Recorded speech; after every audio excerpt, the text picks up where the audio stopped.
First of all, let me say thanks a lot. I appreciate the opportunity to be here. I don't know if you know it or not. Some of you do, some of you don't. Former head of the FBI, Los Angeles, California, retired in 1979, March. And shortly after my retirement, I was asked to investigate the Jeffrey R. McDonald case as a private investigator. He's a former Green Beret doctor who was convicted of murdering his wife and 2 children in Fort Bragg, North Carolina, February 17, 1970. It's a long story. I put in about 2,000 hours on the case.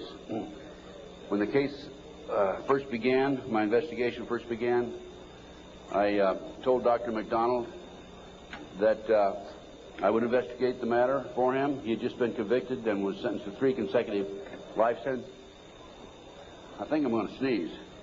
I didn't make it. Okay. 3 consecutive life sentences. I told him if I found out that he was guilty, I would no longer be on the case. I would drop my investigation. Much to my surprise, from the evidence that I read, information that I developed over a period of several years, I've established beyond any question of a doubt that this man is absolutely innocent. And on October 25, 1980, I obtained a signed confession from Helena Stokely, the girl in the floppy hat, if you know the case. By the way, there was a best-selling book, Fatal Vision, and a movie out on this. And the girl in the floppy hat said that Dr. McDonald did not commit those crimes. They were committed by my satanic cult group. And it was my initiation into the cult that night. And she gave me detailed information about the movement within the house that night, who did what. And I said to her, Helena, how do I know you're telling me the truth? And so one of the questions I asked her, the whole series of questions I asked her, and this is on audio video in some instances of video, but always on audio. She said, I said, Helena, tell me about describe the jewelry box on the dresser in the master bedroom. And she described it right to a T. And just to make sure, I went down to Sears Roebuck and got a catalog and brought it back. And I said, Helena, pick out the jewelry box in this catalog that was on the dresser. She picked out the jewelry box. It matched. Also, she told me that she attempted to ride a rocking horse in the child's bedroom that night. But she couldn't ride it because the spring was broken. The only way she could have known that spring was broken was to have been there the night of the murders, February 17, 1970. So anyway, I submitted a 1,200-plus page report, actually 1,100-plus page, almost 1,200 pages, in March of 1981 to the FBI, Judge Webster, with a personal letter. He was director of the FBI.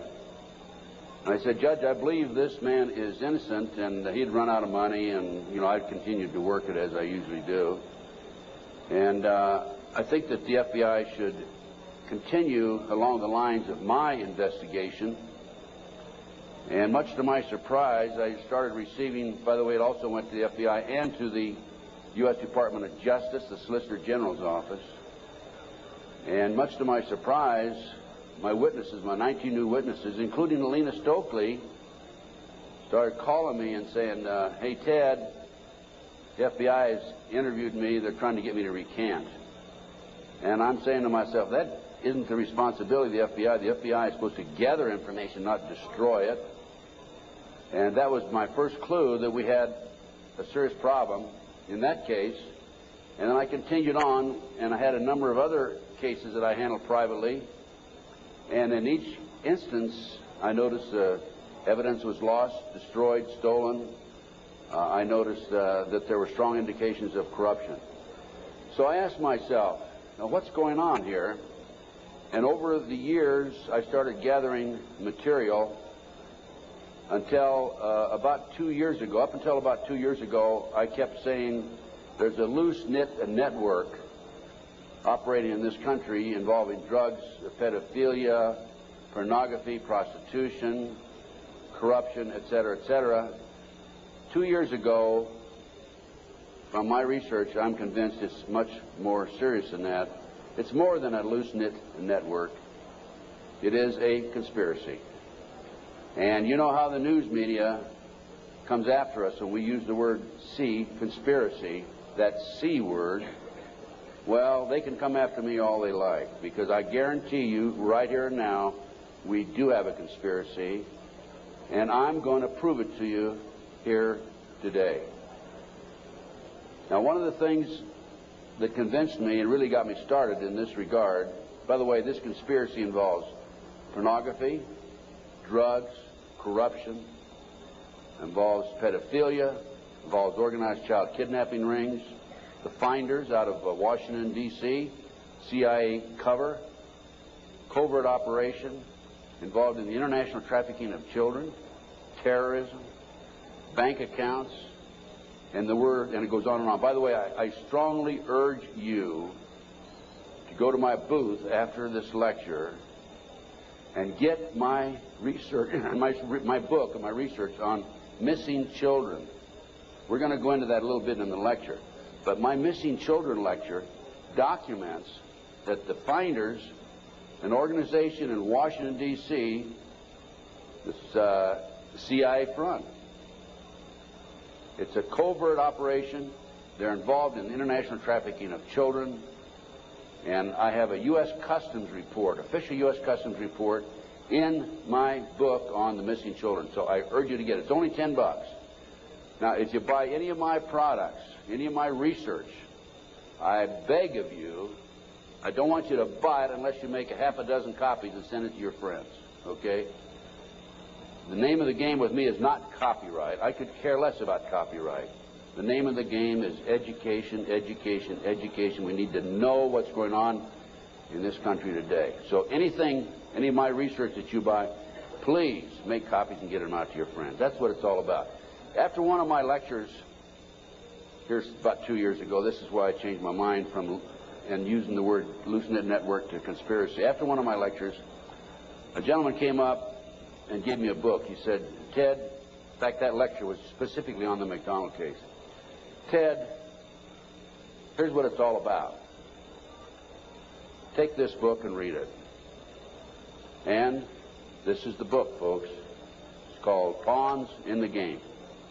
Now, if you don't know this book, you don't know of it, I urge you to buy it. I've been trying to buy it, but I noticed one of the vendors out here has it. And please, go get the copy of this book. I forget which vendor has it. What? CPA book. Yeah.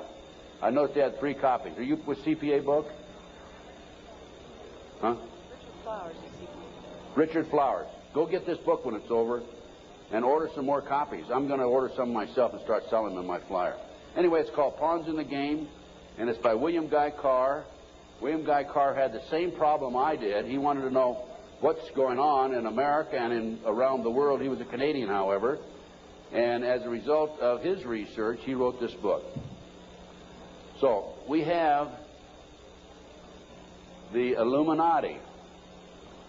Now, the Illuminati was established in 1776 by a fellow named Adam Weishaupt. In 1773, he was commissioned by one of the Rothschilds, House of Rothschild, to put together an organization called the Illuminati. And he culminated his work in May the 1st, 1776. If you'll notice, that's a communist holiday.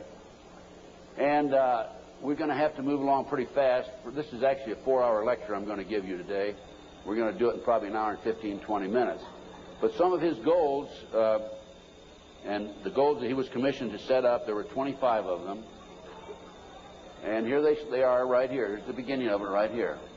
And rather than read each one of them, I'm going to summarize it, okay, because we got a lot of work to get into. Number 1 issue was men are inclined to evil rather than good. Number 2 goal and issue was to preach liberalism.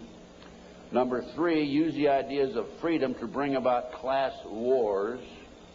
That's what we're doing today. Number 4, any and all means should be used to reach our goals as they are justified. Any and all means.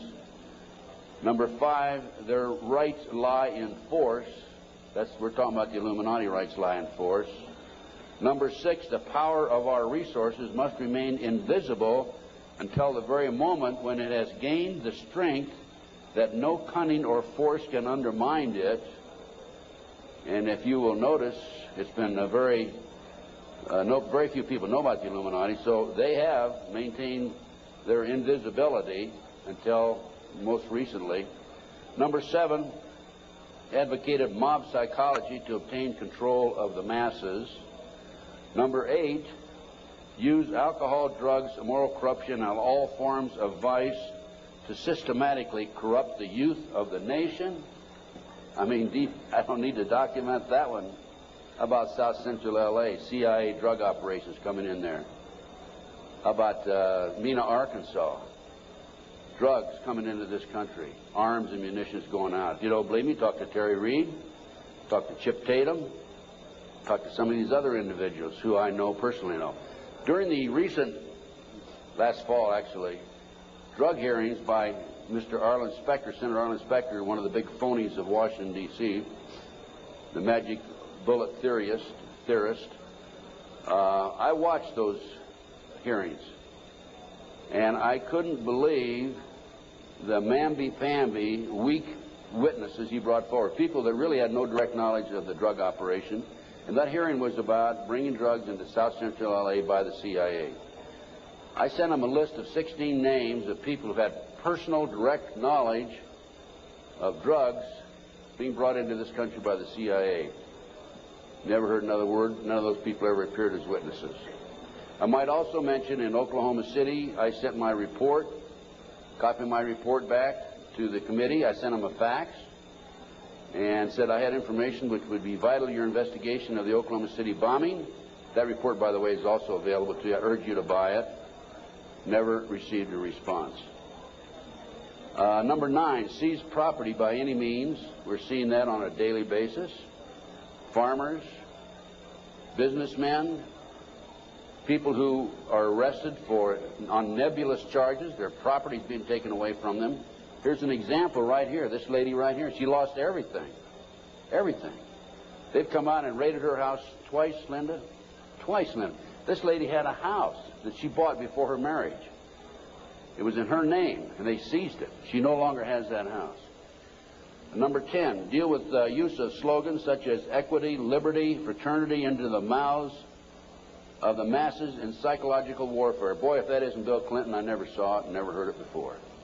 That man is unbelievable. As former Congressman Dennemeyer describes him, he's a draft-dodging, womanizing, pathological liar, and he certainly fits into item number 10.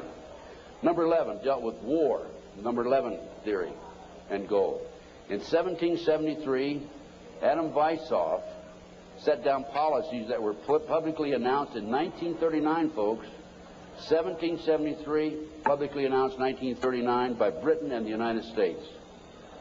And the war should be directed so that the nations on both sides are placed further in debt and peace conferences conducted so neither combatants obtain territorial rights. Yalta. Perfect example. Stalin, Roosevelt, Winston Churchill after World War II. Number 12. Told those present that they must use their wealth to have candidates chosen to public office who would be obedient to their demands and would be used as pawns in the game by the men behind the scenes. The advisors will have been bred, reared, and trained from childhood to rule the affairs of the world. We have that today without any question. The men behind the scenes. Number 13, control the press. If you heard my lecture yesterday on Oklahoma City, I documented that the mainstream media is being controlled by the big power people, by the phony politicians, by the bureaucrats, without any question about it. Information in the media, I have an itchy nose today.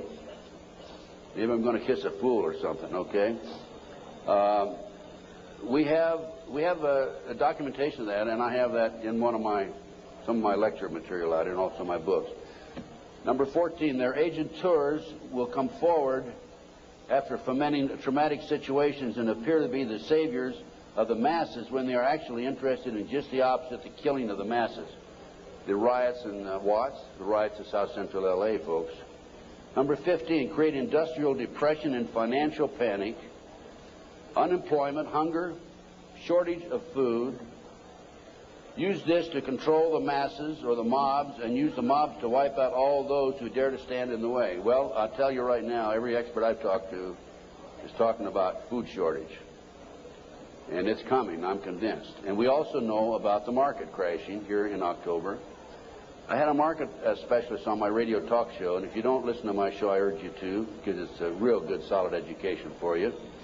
Just this week, George Green, he was also on my show on October the 6th. George told us on October the 6th there would be a crash of the market in October. It came. Now he told us this week there will be another crash, and it'll drop, he thinks, 2,000 points. So we'll see what happens. I hope it isn't true. Number 15, create industrial depression and financial panics, unemployment. I've already covered that. Number 16, infiltrate into the secret Freemasonry to be used for their purposes. That's been documented many times. Number 17, expound the value of systematic deception. Use high-sounding slogans and phrases and advocate lavish promises to the masses, even though they cannot be kept. Again, Bill Clinton. George Bush was good at that too, by the way. What's the difference between the Republicans and the Democrats high up? Nothing. Zero. You know, Mr. A, who has a booth next to mine, mysterious Mr. A, he talks about subliminal messages. If you look at the logo of the Republican Party, you know the elephant with the 3 stars across the top? Well, if you look at it today compared to 2 years ago, the stars have been inverted. The point used to be at the top 2 years ago. Now the point's at the bottom. Satanic, folks.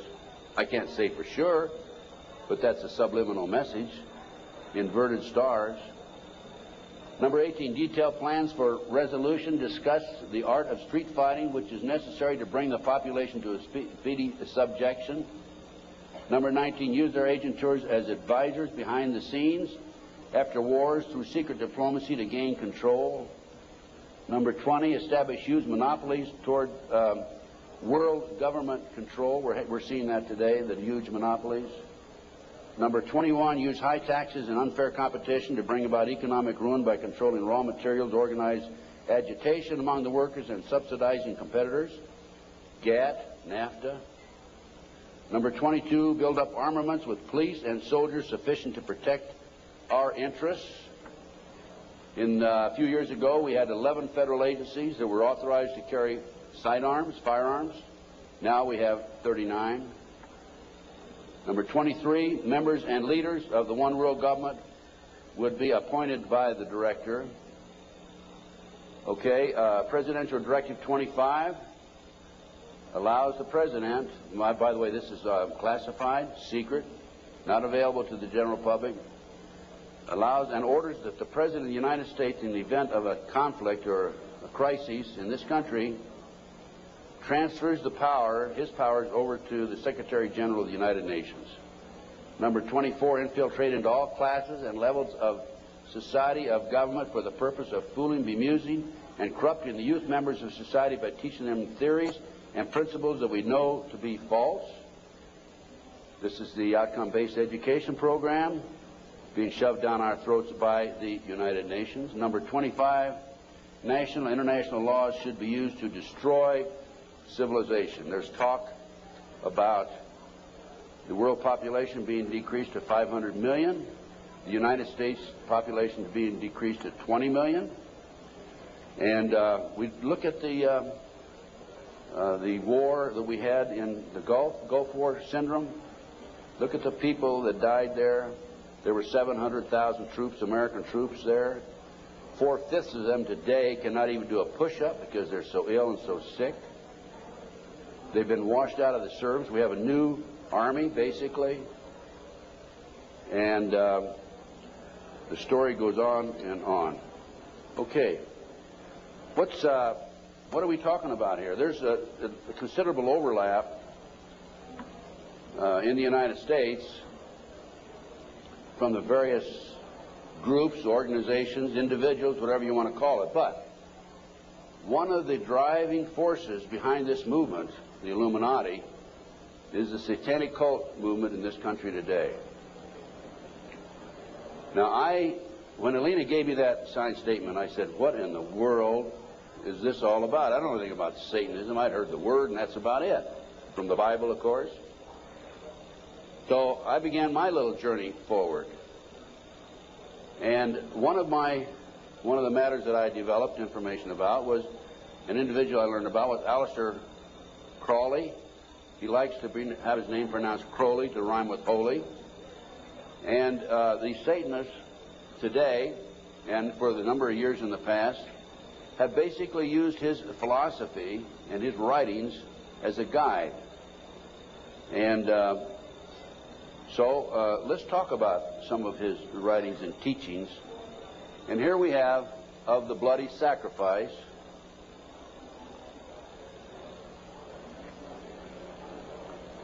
And here we have the blood is the life. And here on page 94 of his book, it would be unwise to condemn as irrational the practice of those savages who tear the heart and liver from an adversary and devour them while yet warm. In any case, it was the theory of the ancient magicians that any living being is a storehouse of energy varying in quantity according to the size and health of the animal and in quality according to its mental and moral character. At the death of the animal, this energy is liberated suddenly. The animal should therefore be killed within the circle. We're talking about the satanic circle,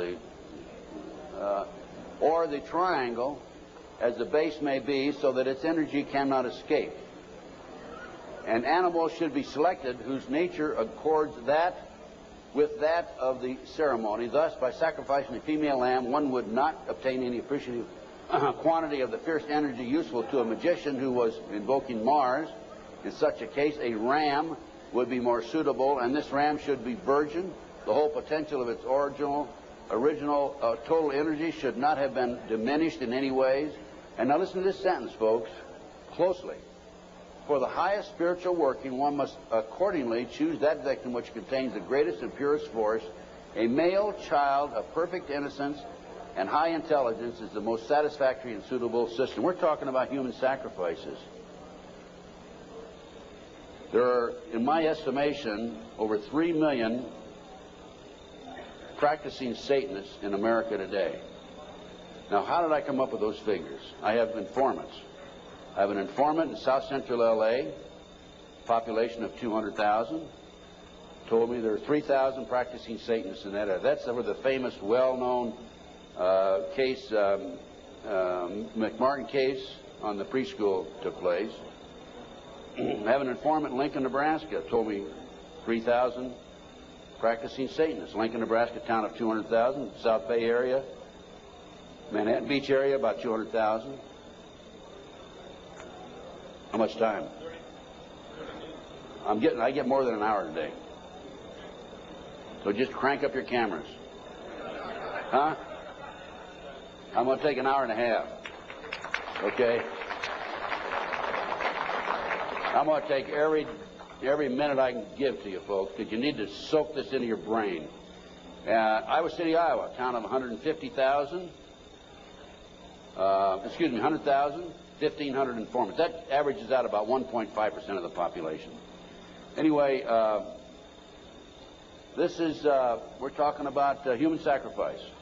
About 50 to 60,000 individuals are sacrificed every year. There are 8 basic satanic holidays. There are other holidays for the various covens, but there are 8 basic ones that they all honor. Now, one of the practices, this is another book of Aleister Crowley. One of the theories, we talked about human sacrifice, okay, there it is, right in their book. I mean, I didn't invent that. That's there. Another aspect of their religion, if you want to call it religion. By the way, the federal government does recognize the satanic movement as a religion. Yet in Linda's case, the word Satanism was brought up by her husband's defense attorney. They sealed the records, have not made it available. And when she writes to her children and says, believe in God, she gets a letter back from these people saying, you can't mention God in your letter to your children. That's just an example, okay? Okay, we're talking here about the 666, that's the beast. That's Aleister Crowley himself. Moreover, the beast 666 advises that all children shall be accustomed from infancy to witness every type of sexual act, as also the process of birth, lest falsehood fog and mystery stupefy their minds, whose error else might thwart and misdirect the growth of their subconscious system of self-symbolism.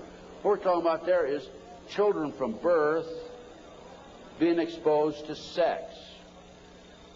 These people, the satanic movement in the world, has set up preschools throughout the world for the purpose of getting their hands on our children. The parents drop them off at 9 in the morning, come back and pick them up at 4 or 3, 4 or 5 at night. In the meantime, in many of these preschools, the children are exposed to sex from the time of birth. In Linda Wiegand's case, it's exactly what happened. These children have been exposed to sex from the time that her ex-husband got his hands on those babies right up to the present time. And I have a page missing, and I'll have to dig that one up some. I don't know what happened to that page. Maybe the Satanist got it. It may therefore be considered improper as a general rule for your sexual gratification to destroy, deform, or displease any other star. Mutual consent to the act is the condition thereof. It must, of course, be understood that such consent, and we're talking about sex now, is not always explicit. There are cases where seduction or rape may be emancipation or initiation to another. Such acts can only be judged by the result. What they're saying is, it's all right to rape somebody. I mean, if they don't consent, it's all right to rape them because it's for the cause. Let's talk about the McMartin case. In April 1985, authorities went to the McMartin case and looked for tunnels under the school. The children had said that they were taken into tunnels under the school. There was a chamber down there. They were sexually molested. That involved ceremonies, adults with robes, candles, chanting. Adults had no clothes on under their robes. And they were taken up into a tunnel and a triplex, a bathroom trap door of the triplex next door. They were taken out in automobiles. We're talking about 2, 3, 4-year-old children, folks. And prostituted in the community. The authorities received this complaint in 1983. They began their investigation. The authorities finally, in 1985, went out and decided to look for the tunnels because they said the children were hallucinating. The children also said that they were taken by air up into a mountainous area where they were exposed to satanic ceremonies based on what they described, and brought back in time for the parents to pick up the kids. So the authorities didn't find anything. We're getting off. Pull those next slides.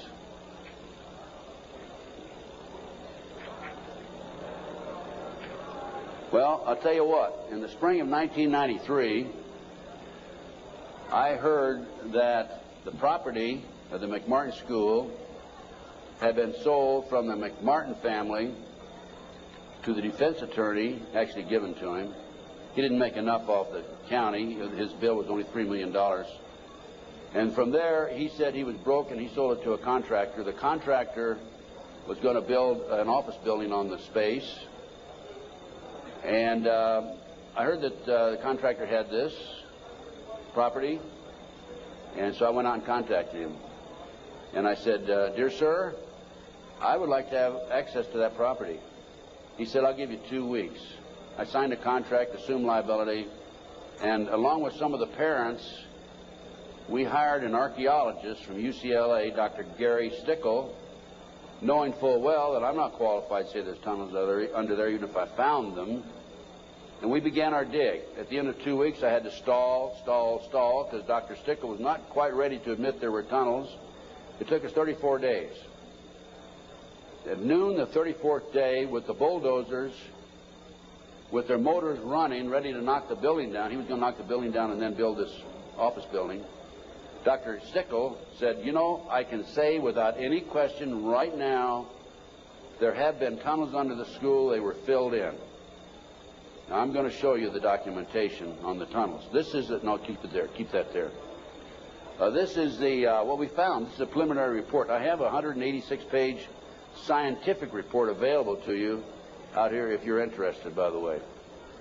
We found a 9-foot wide subterranean entrance under the west wall of dog room. There were 4 classrooms. That was Ray Bucky's room. By the way, Virginia McMartin and Ray Bucky were tried. Virginia, the grandmother, was acquitted. Ray had a hung jury. And we found these tunnels in the middle of the second trial of Ray Bucky. They could have been used to convict him. We called the prosecutor. He sent his investigator out, Mr. Perez. Mr. Perez told me, I don't want you entering in my conversation with the archaeologist. I said, why? He says, you're too argumentative.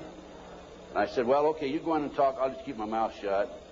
We went in, he talked, and he argued with the archaeologist. Here's an investigator not qualified to talk about tunnels. He said there aren't any tunnels there, and the archaeologist, of course, argued. But anyway, they didn't use that evidence, strong evidence, in the second trial. They ignored it right in the middle of the second trial. I might mention this. The children identified professional football players, professional baseball players, household name actors, actresses, and the son of the leading politician, not a leading politician, the leading politician in Los Angeles as being perpetrators. Okay, we found an avocado tree root cut on both sides of the entrance, and I'll show you this in just a few minutes. The entrance of the tunnel, as I said, it was 9 feet across the top, and on one side was a live avocado root, on the other side was a dead avocado root. They had to cut that out. We have this, by the way. We found a plastic Disney bag, copyright 1982, about 4.5 feet below the classroom floor, and 3 to 6 inches in from the entrance and under the foundation. Now, the reason that plastic Disney bag is so important is because we think that they filled the tunnel in 1982 when the complaint was initially brought to the attention of the authorities. I said 83 earlier, it's 82 when the complaint was made. And when they filled it in, the plastic Disney bag somehow or other flew in there as they were filling it in and nobody noticed it. Now, who says there is no God, right? What documentation, fantastic documentation, that tunnel, the entrance to that tunnel, this is right at the entrance, was filled in 1982 or sometime subsequent to 1982. Mr. Ken Lanning, the outstanding, know-it-all FBI expert, behavioral science, says that I took that garbage bag in 1993 out of a trash can and placed it there, that I planted evidence. Of course, Mr. Lanning says there's no organized satanic movement in this country today. There's only a few dabblers here and there. Thank you, sir. We have another 3 hours to go, okay? Can you hang in there? Okay, the tunnel proceeded south, then 45 feet through classroom 4 and 3 and north, then 10 feet within the classroom 4. The tunnels were 30 inches wide, 44 to 46 inches deep, with the top of the tunnel 30 inches under the classroom floor. The children were able to walk through it. We're talking about young kids now, right? The adults had to stoop down and walk through it, but they could do it. The tunnels were built in kind of a triangular, or I should say a semicircle type, so that they had natural support, I guess. These people know everything. They are brilliant. The footing between classroom 3 and 4 was arched, for the tunnel passed underneath it, and 12 inches shorter in depth at this location than the same footing 12 feet to the north. I'll show you that in just a minute. That's significant because the arch was where the tunnel went, and it was arched in that particular location, whereas 12 feet away it was 12 inches longer or thicker. Footing between, let's see, there were 4 large upright containers were found in the tunnel under the arch, obviously hand-placed. A 9-foot wide chamber was found along the tunnel across classroom 4. The top of the chamber and the top of sections of the tunnel had layers of plywood covered with tar paper, which had apparently been supported by cinder blocks and 2x2 and 2x4 wooden posts found underneath. Tunnel features made it evident that the tunnels had been hand-dug. The 7-foot tunnel extended into the triplex next door. Tunnel extended from the bathrooms off the office and classroom 1 to the front yard of the triplex next door. Front yard concealed from the street by a 3-car garage. Children described the entrance and exiting tunnels in the triplex yard, exactly where the tunnels and exit were found. A 39 by 41 inch area under a hole cut in this neighbor's bathroom floor had been excavated and subsequently tilled. Now, that was where the kids told us ahead of time that they were taking it up in the trapdoor in this bathroom. And there was a crawl space in the house about like this, and we got one of our skinny archaeologists to go in there, take pictures. The bathtub protruded underneath the floor of the bathroom. There was a bathroom in the back of the same building in another apartment. It did not protrude there. This was the space we're talking about, 39 by 41 inches. Just enough room for a kid to come up and be taken out. Other significant facts: small white plastic plate with 3 pentagrams, hand-drawn on the top of the light green paint, was found by the archaeologists. Pentagrams were hand-drawn by an adult and not part of the manufacturer's design. Many other artifacts were found whose analysis will be released upon completion of the test. The analysis has been released. That's the scientific report I told you about. No doorknobs were on classroom 3, only a dead bolt lock. Each classroom had an on and off switch which was labeled fire alarm. The system did not connect to the fire station but was used as an alert within the school if somebody came around. More than 2,000 artifacts were found under the school floor, including over 100 animal bones.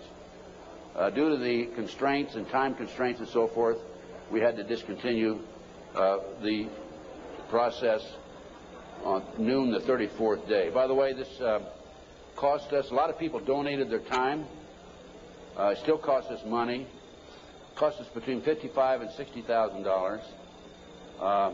I personally put in $17,000, which I ended up, in many instances, paying over a long-term period payment plan. This is a floor plan of the whole lot.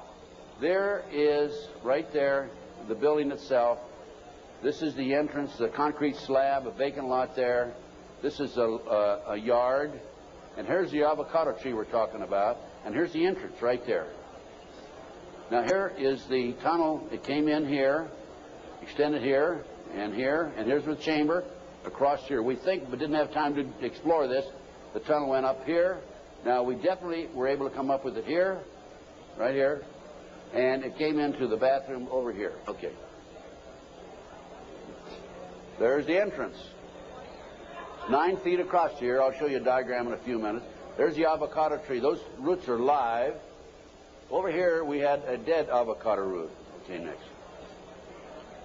There's a plate that was found in the play yard, buried about 6 inches under the sand, with the pentagram on it.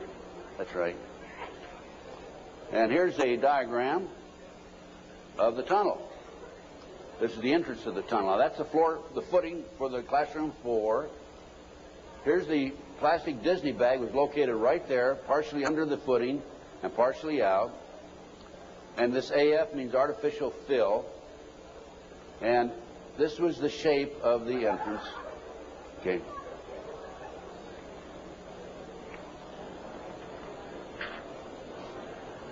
Here's your diagram. These are your drawings. Artificial fill. Here's the avocado root there. Here's the dead root over there. Distance 120 or 21 inches below and 14 inches below the footing. There's the avocado root there, live avocado root. And these are all diagrams by the archaeologists. Good documentation. They're the roots themselves.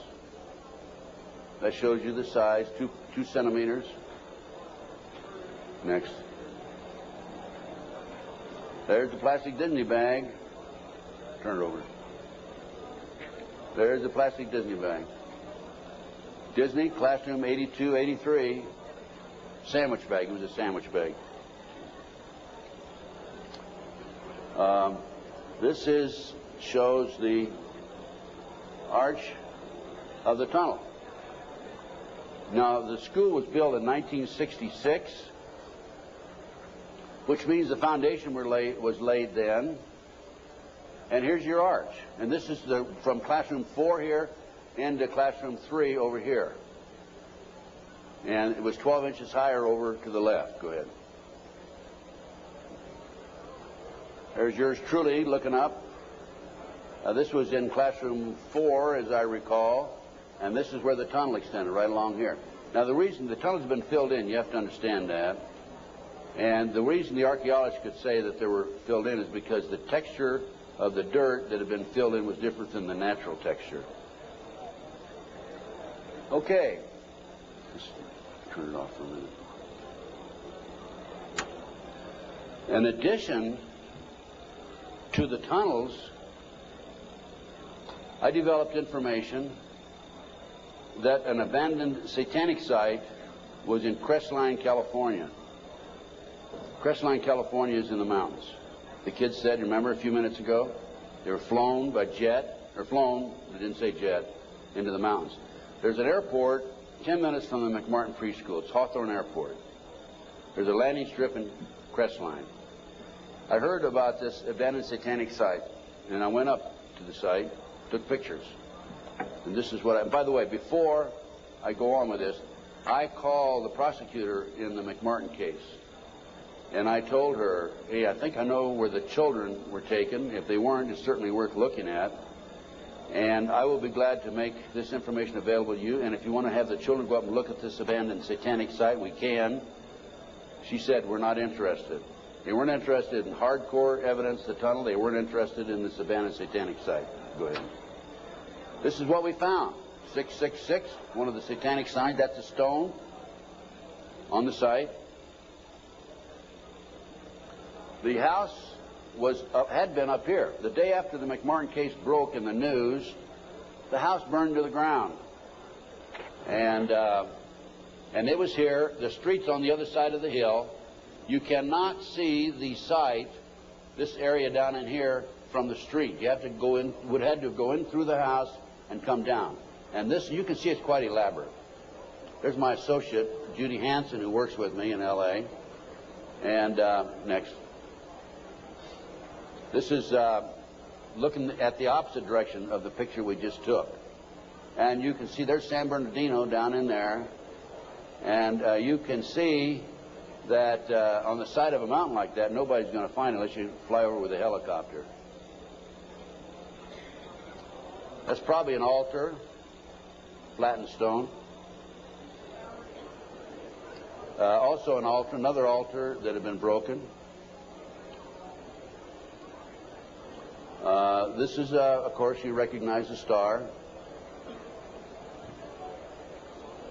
Now, this is a satanic symbol. Put the next one up. Hold the first one. There it is right there. Put the first one back on.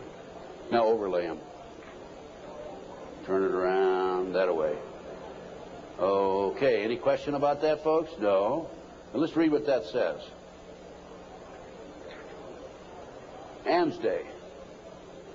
Asmodee, a strong and powerful king, appears with 3 heads, the first like a bull, the second like a man, the third like a ram.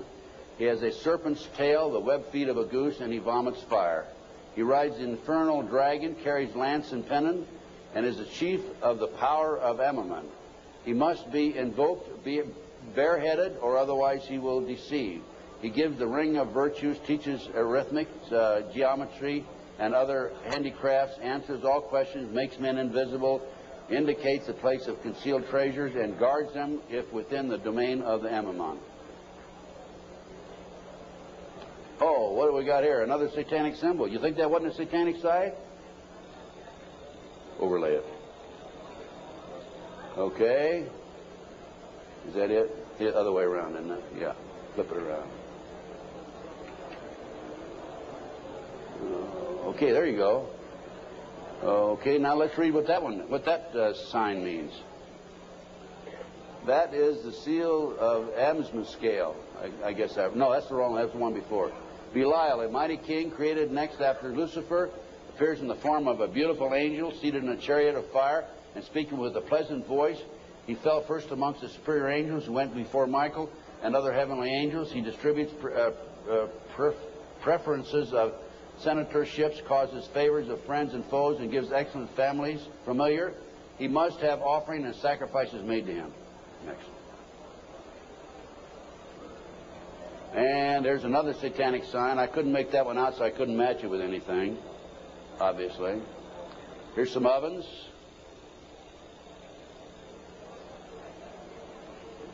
That was a large circle with a number of signs in it, a lot of writing. We couldn't get up high enough that we could take a good picture of it. Next. And let's put that back a minute. That's another case. Okay, nothing came of that. Nobody was interested in an abandoned satanic site, even though it appears to have been related to the McMartin case. I have to say that I was very disappointed. We gathered this evidence privately. The police don't have the capability of doing so. Too many high-pressure people involved. Too many prominent individuals involved. So that's just an overview of the McMartin case, folks. No question in my mind that it was a satanic operation. And Dr. Roland Summit, UCLA psychiatrist, says, who's done a lot of research in this field also, that there are 50 other preschools in the country where the kids have talked about going down into tunnels. Now, this is another case that I worked out of Philadelphia, similar case to Linda's. And this is the Lou Bear case. Lou called me back in, I guess, the late 80s. And he said that he had gone underground with his children. The great FBI came in with their SWAT team, as they did with Linda, raided his house, grabbed him, put him in jail, took the children, turned them over to his ex-wife, whose boyfriend, according to the children, was sexually molesting them. And Lou said, "What can I do, and how can you help me?" So I was willing to go back and testify for Lou. And one of the matters that I was going to testify about were the drawings by the kids. And it's not a funny thing, but it's an established fact that children who have been sexually molested for some reason or other, when they're, 2, 3, 4, 5, 6, 8, 10 years old, whatever, will invariably draw pictures of their activity, of their exposure to these nefarious matters.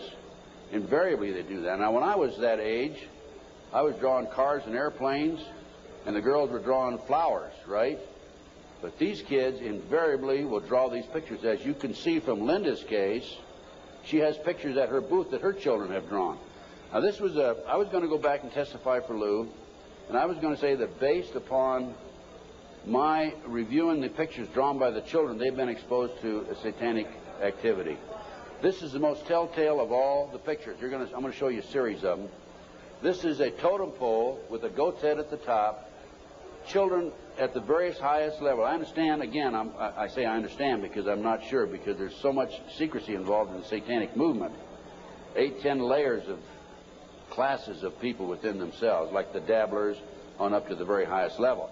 But from my sources and my informants, I've been told that the various highest level of Satanism, you will have the totem pole, which is usually 3 to 6 feet tall, made out of wood, with the goat head at the top. So I was going to testify that based on my experience, that these children were exposed to the highest level of Satanism mainly because of this drawing right here, the goat hole, the totem pole with the goat's head.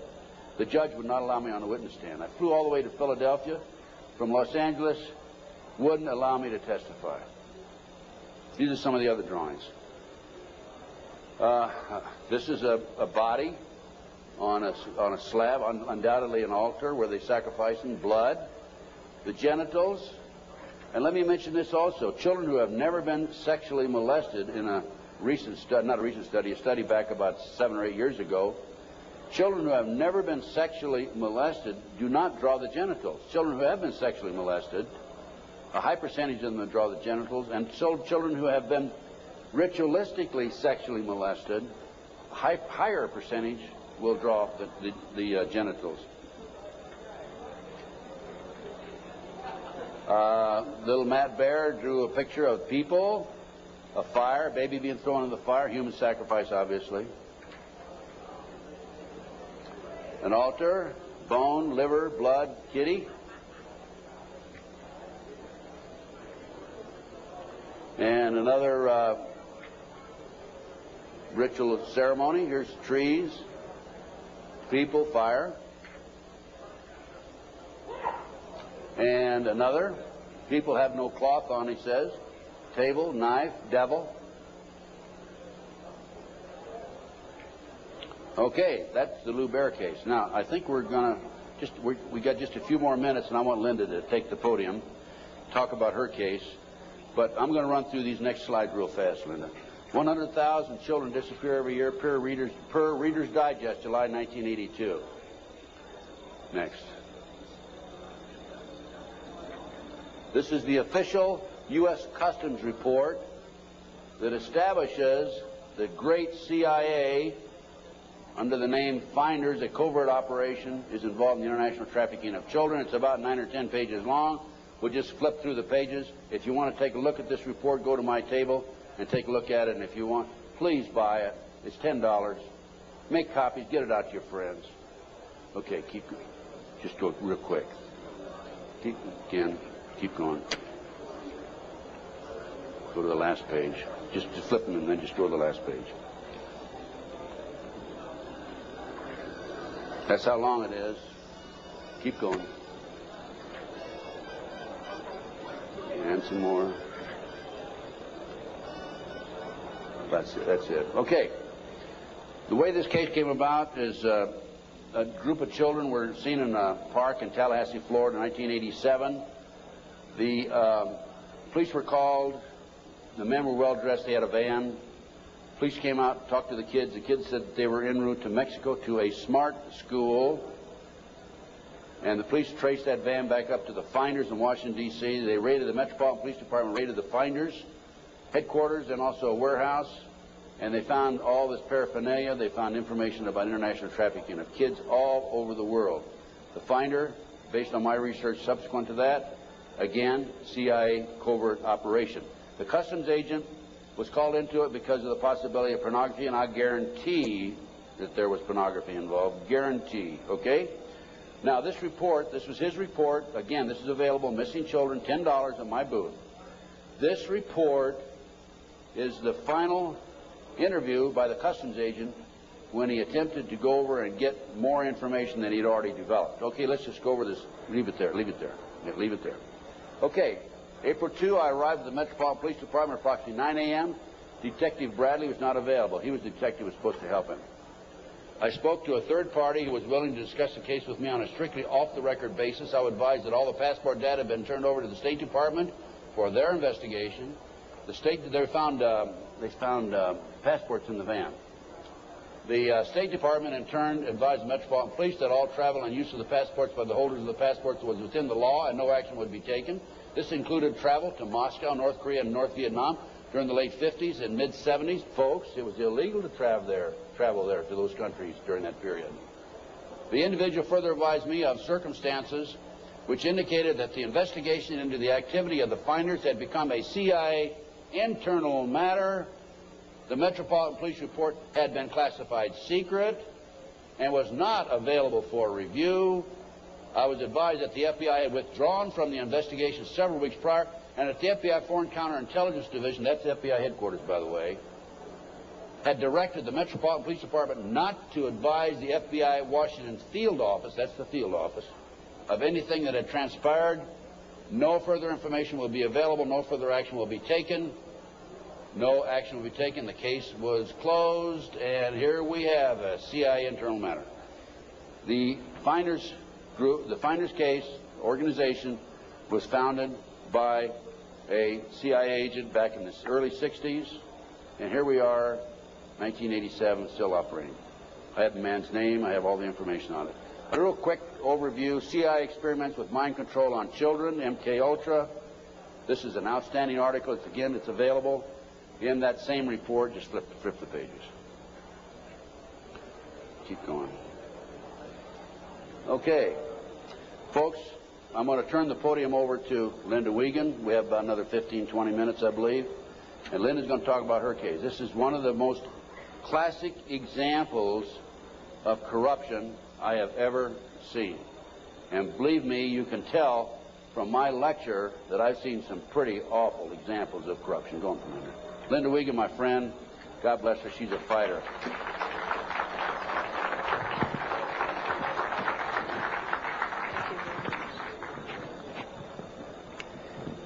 Thanks. I'm here to tell you I'm a living, breathing example of what happens when a satanic cult abuses your children. And sometimes I put slides above the abuse, but after seeing the slides of the children this morning, I think you understand what this is about. And there's pictures over at the booth right out here. The devil to me, maybe 10 years ago, was something that was, I went to Catholic church. I'm still Catholic and Christian.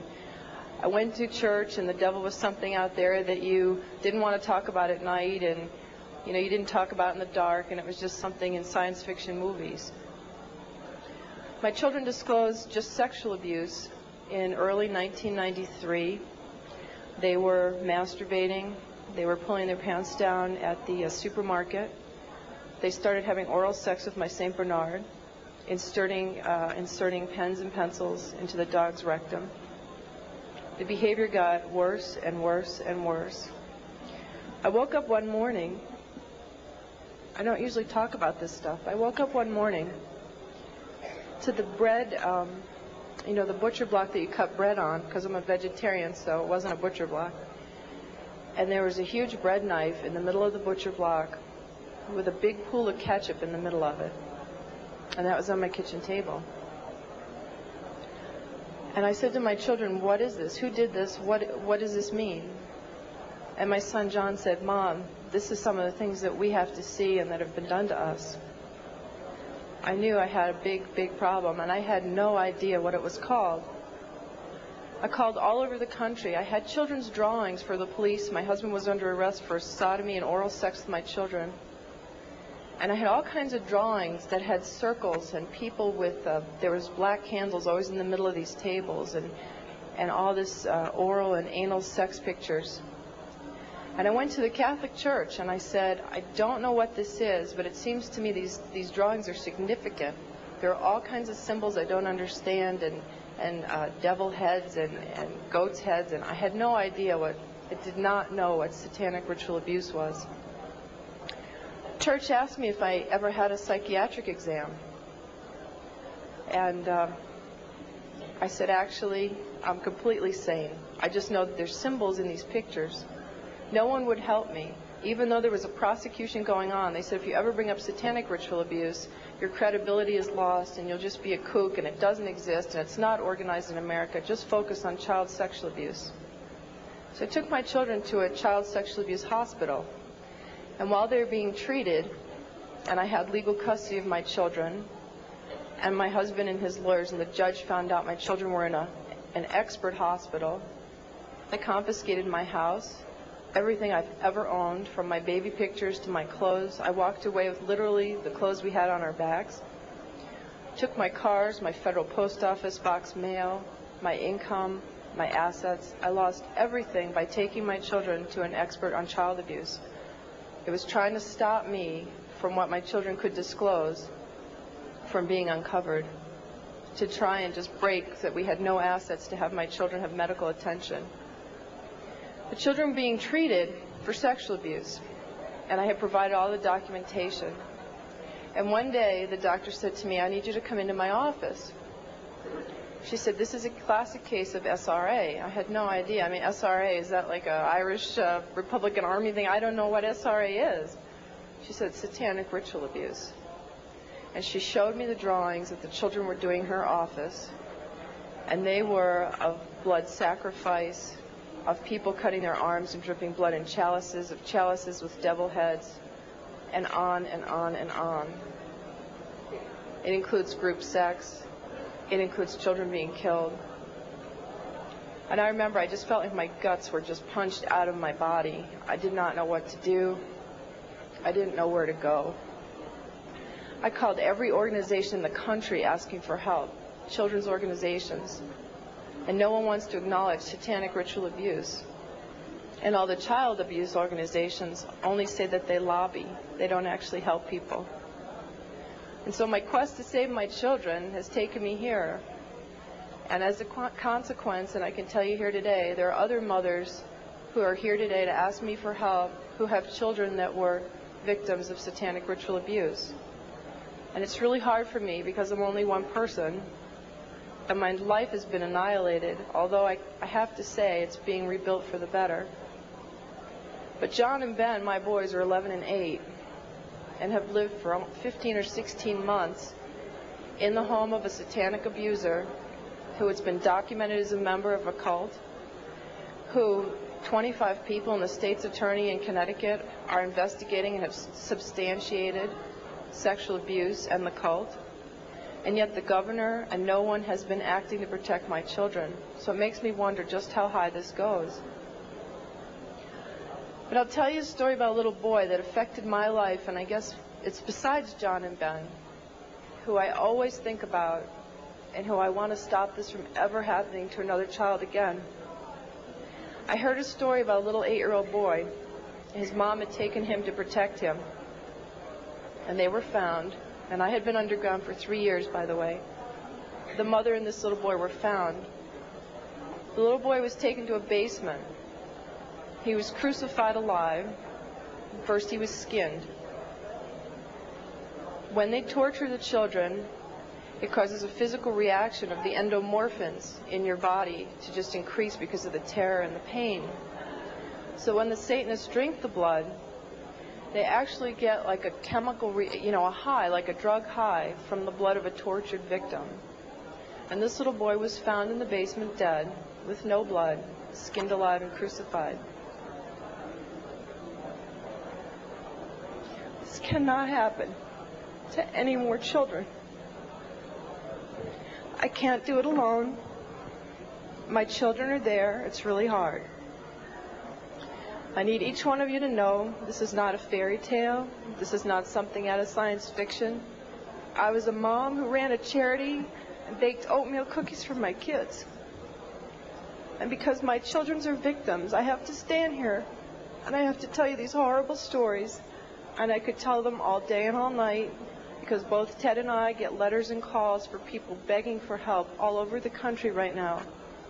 And the only way we can help them is to help save John and Ben first, set the precedence.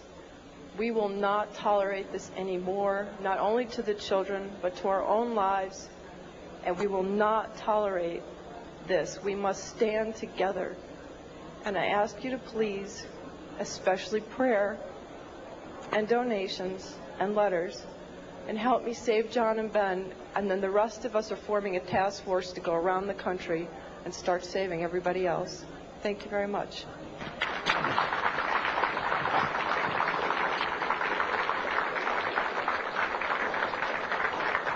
Thank you, Linda. Folks, thanks very much. Any of you have any questions? I guess there's no microphones up here, but go ahead, Renee. Just come down here in front and yell at me.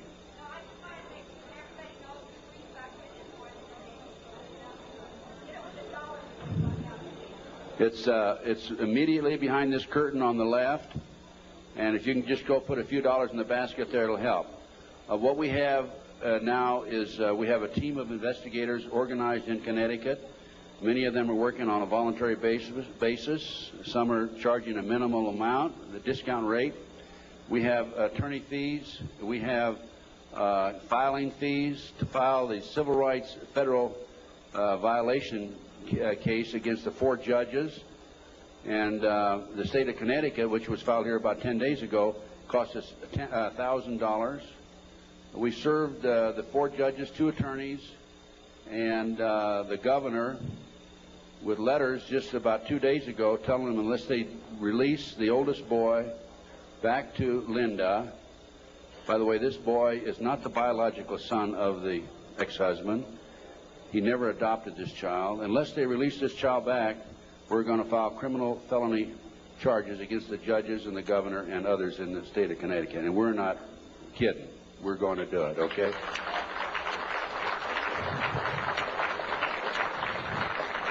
We have been working with a friend of mine. I brought him into the case, Jack Firm, a paralegal, Las Vegas, and he's probably one of the most brilliant men I've ever known. He's doing circles around these attorneys who have taken thousands of dollars, by the way, and he is really responsible for what's happening today more than anybody else. We're all a team, but still he's the one main man in the arena as far as the law is concerned. Any other questions that we have? Yes, come on up to the microphone, please. Come to the microphone, because they need to get this recorded.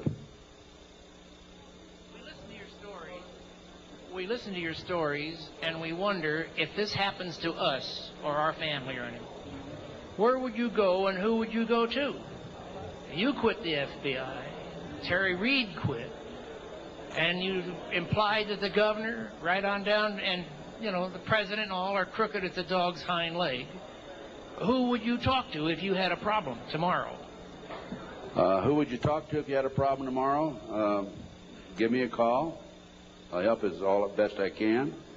I have a network of people that can probably help you. I've had a number of people contact me over the last several years, and I refer them to other experts. And we'll have to take each case at a time, but if we can help you, just give us a call. I have a flyer out here. It's got my phone number on it. No, I'm referring to something happens here in Denver. I need help. Do I call the police? Do I call the governor? Who do I call? If they're all crooked, as you implied, and I believe you, you go to them, and they draw a line and say, we're not going to investigate. What do you do? Well, that's why I'm saying call me.